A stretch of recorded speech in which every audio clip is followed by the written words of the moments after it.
यानी ममता बनर्जी के साथ मिलकर इन लोगों ने एक षड्यंत्र रचा है और इसका ठिकरा भारतीय जनता पार्टी पर फोड़ना चाहता है।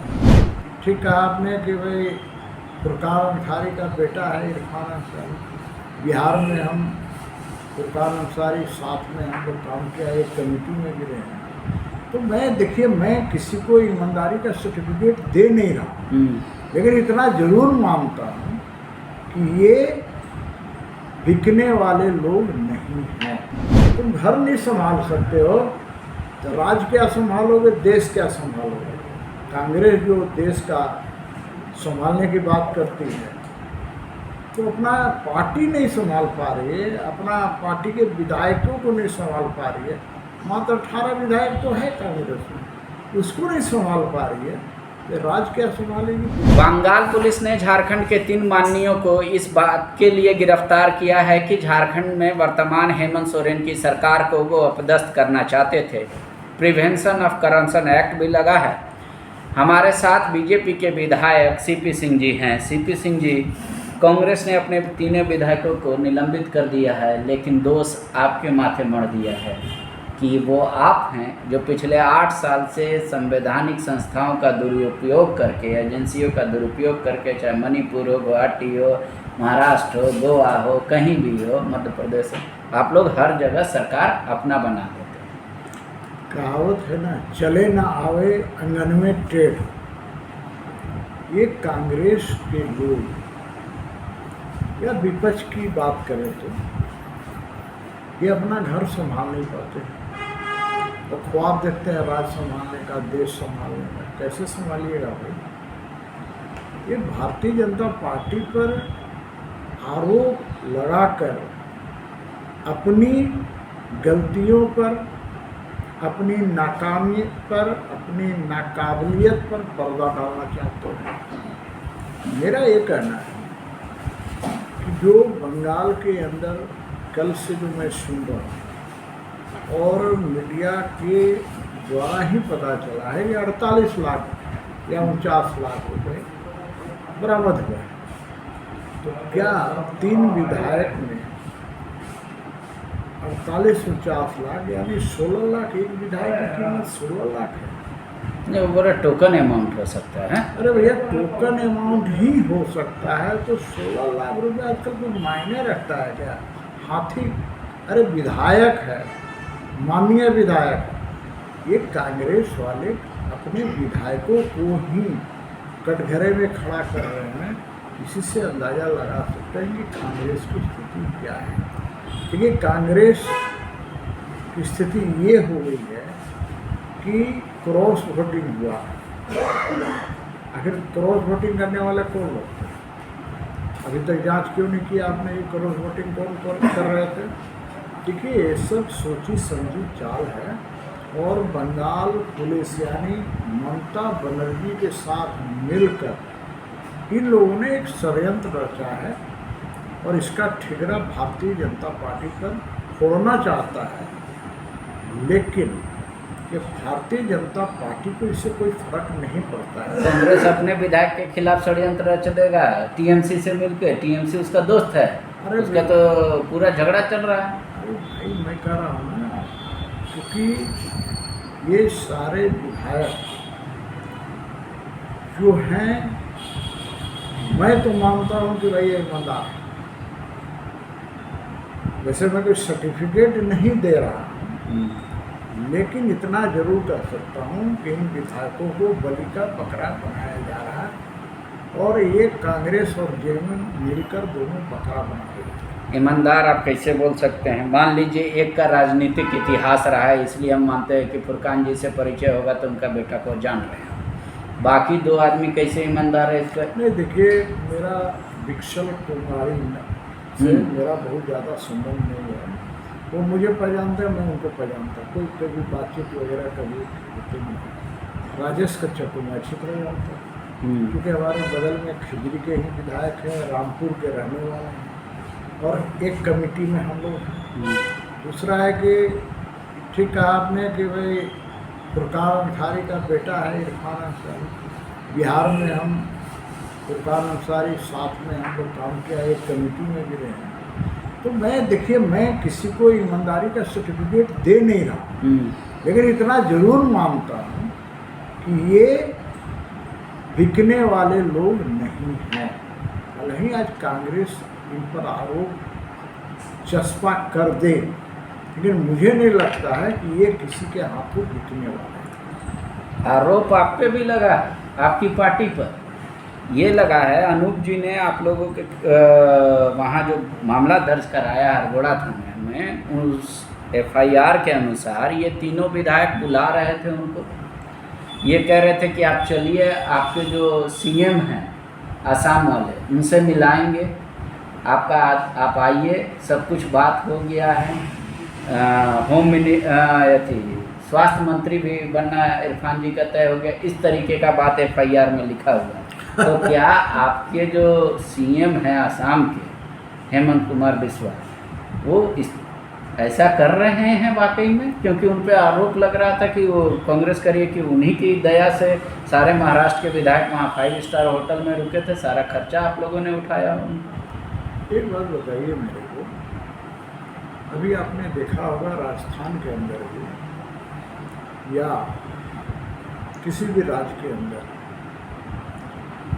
जब कोई विधायक वहाँ जाकर ठहरता है, इसका अर्थ क्या होता है? हेमंत बिस्वा शर्मा जो माननीय मुख्यमंत्री आसाम के हैं, असम में बाढ़ आई हुई है, उससे वो निपट रहे हैं। लाखों लोग बेघर हुए हैं, उनको व्यवस्थित करने में लगे हुए हैं। उनको फुर्सत कहाँ है कि ये विधायक, कांग्रेसी विधायक का सूद लेंगे और कांग्रेसी विधायकों को स्वास्थ्य मंत्री बनाएंगे। पोर्टफोलियो पहले ही बढ़ गया क्या? मेरा ये कहना है, कांग्रेस को अपना घर संभालना चाहिए। और मैं आपसे आग्रह करूँगा, एक कांग्रेसी प्रभारी जो अविनाश पांडे हैं या उनके जो अध्यक्ष राजेश ठाकुर है या कोई भी कांग्रेस का नेता है, उनसे पूछना चाहिए कि भाई आपका घर आपसे नहीं संभल रहा है, तो उसका ठिकरा भाजपा पर क्यों होना चाहिए? आप लोग जैसा पड़ोसी है इसलिए कह रहे कि हमारा घर में दिक्कत है। आप लोग घर का आदमी को बोल देते, अरे तुमको ये शर्ट दिया 400 वाला, हम देते तुमको 4000 वाला शर्ट। तो ऐसा पड़ोसी रहेगा तो बगल वाला तो परेशान रहेगा ना सर। इसका मतलब ये हुआ, कांग्रेसी विधायक लोभी होते हैं, लोभ में फंस जाते हैं, जाल में फंस जाते हैं। तो मैं कह रहा हूँ कि तो एक संस्कार उनका है, लोभी होना ये उनका संस्कार है। तो खरीदने वाला का कोई ये नहीं है, पाप नहीं है। अरे भाई, जब खरीद बिक्री की बात ही नहीं है तो बार बार कोई बोलिएगा कि आप खरीदने के लिए आए। तो भैया मैं कह रहा हूँ, बिकने वाला तैयार होगा तब न खरीदने वाला तैयार होगा। कोई बिकने वाला तैयार नहीं होगा तो कोई कैसे खरीद लेगा?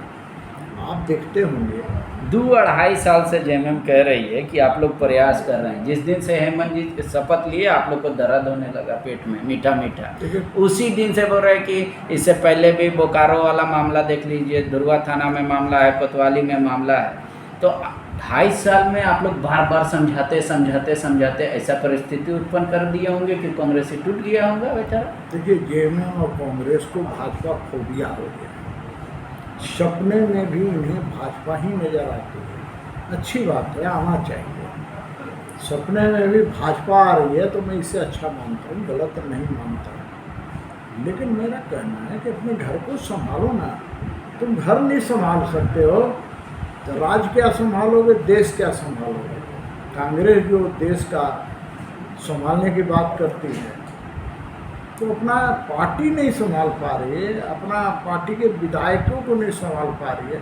मात्र 18 विधायक तो है कांग्रेस में, उसको नहीं संभाल पा रही है तो राज्य क्या संभालेगी, देश क्या संभालेगी? अविनाश पांडे जी आप लोगों पे आरोप लगाते हैं कि हम लोगों ने तो देश को ऐसा संभाला कि अगर वो लोग कहते हैं हमारे प्रधानमंत्री चाय वाला हैं, तो चाय वाला भी इस देश का प्रधानमंत्री बन सकता है, वो कांग्रेस की देन है। वो बीजेपी की देन नहीं है। तो हम कह रहे हैं हम 8 सालों में जितना ये लोग प्रयास कर रहे हैं एजेंसियों का, ईडी सीबीआई जो भी इस तरीके सरकार गिराने में, अब जनता में ये मैसेज देना चाह रहे हैं कि तुम वोट किसी को दो, सरकार हमरा ही बनेगा। बोले ये लोकतंत्र को खत्म करना चाहते हैं। दुर्भाग्य इस बात का है कि आज़ादी के बाद कांग्रेस ने शासन देश पर किया और उसी के शासन काल में ईडी हो, इनकम टैक्स हो, सीबीआई हो या संस्थाएं हो, तो सारी की सारी बनी। अब उन्हें डर लगने लगा, अरे भाई जो भ्रष्टाचार करेगा, जो भ्रष्टाचारी होगा, जो घपला घोटाला करेगा, उसको ईडी और सीबीआई तो गिरफ्तार करेगी ना। अब उसका आरोप आप दूसरे पर लगाते हैं। ये लालू प्रसाद यादव चारा घोटाले में उन पर जो केस हुआ, उस समय तो देवगौड़ा जी की सरकार थी केंद्र में, भाजपा तो दूर दूर तक नहीं थी, जेल गए, सालों साल जेल में रहा उन्होंने, आज भी केस चल रहा है और मुझे नहीं लगता है ताउम्र वो उससे मुक्ति पाएंगे। अब उनके बेटियों पर लग रहा है, तेजस्वी बेटा पर लग रहा है।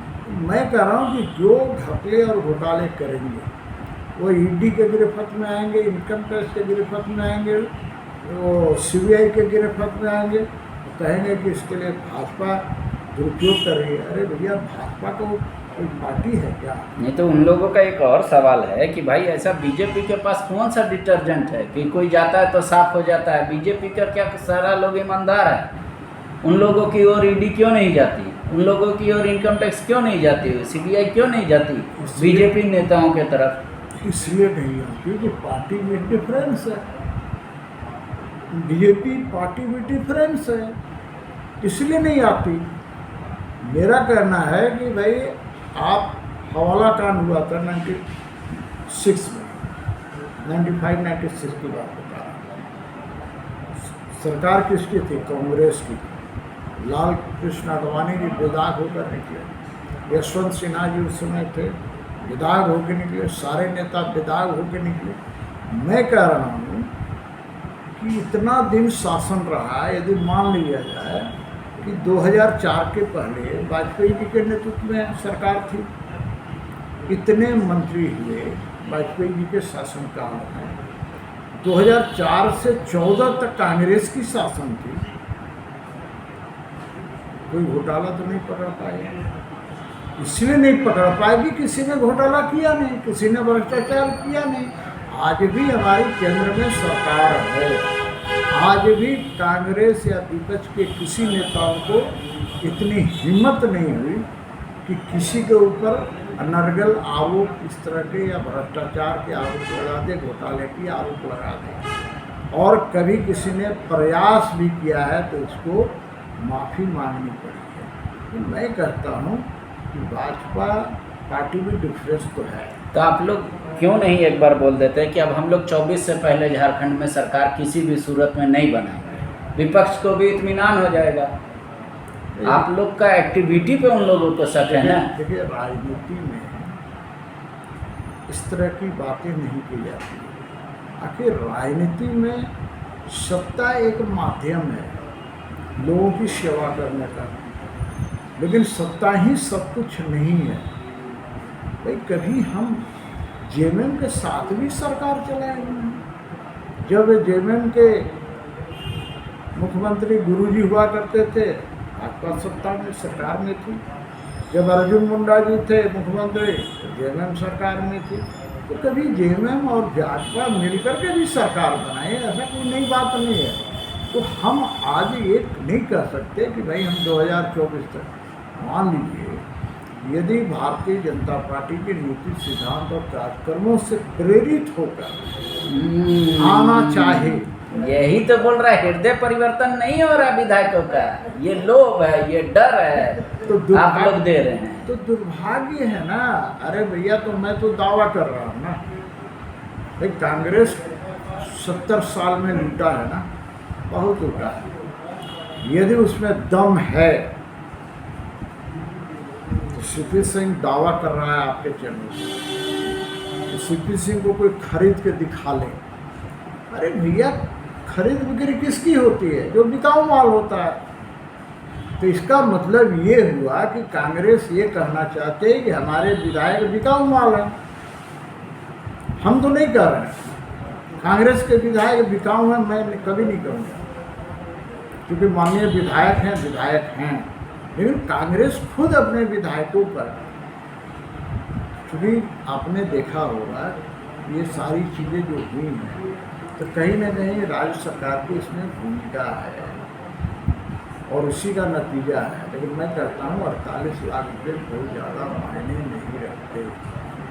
हो सकता है कि कल ये तीनों विधायक बेदाग होकर निकले, या हो सकता है, मैं कोई जज तो हूँ नहीं, लेकिन मैं किसी पर आरोप लगाने में विश्वास नहीं करता और मैं अभी मानकर यह कतई तैयार नहीं हूँ।